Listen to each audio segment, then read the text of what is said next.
Hola amics, què tal? Avui farem la massa de coca per tenir-la preparada per al proper taller que farem, d'acord? Aleshores, per la massa de coca utilitzarem només 4 ingredients, que són farina, el llevat instantani, aigua i la sal.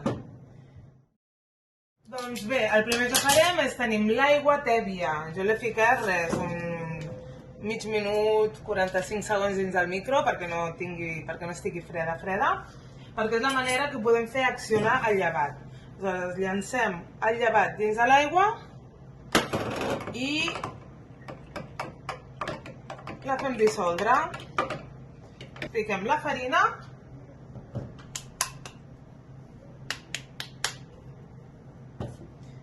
la sal, i a mi aquí m'agrada mesclar-ho perquè ja es quedaria una miqueta millor mesclat. I fem com un volcà, com un forat al mig, i tirem l'aigua. I aquí comencem a remenar. Anem posant així al voltant, anem embolicant, i quan ho tinguem tot ben integrat ho deixarem reposar uns 10 minutets amb un drap humit per sobre, perquè no s'assequi. Molt bé, doncs ara hem esperat 10 minutets, destapem i ara treballarem una miqueta la massa. Veureu que ja no s'enganxa tant.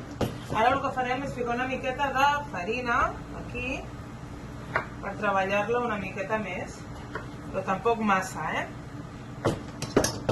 De fet, el que farem és plegar i plegar.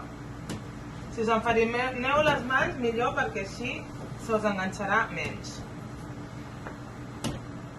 I ara la tornarem a ficar dins del bol, li farem uns plecs, l'estirem una mica, i dins del bol farem així, un plec i un altre, com si, així, pam, pam, d'aquesta manera, i ho tornem a tapar i 15 minutets més. Molt bé, doncs ja han passat 15 minuts més, com ja veieu que per fer pa és paciència. Treballarem una miqueta més la massa, fem plecs, sempre doblegant, perquè així entri l'aire i ajudi els llevats a fer l'esponjositat. I res, i ara ja farem una boleta.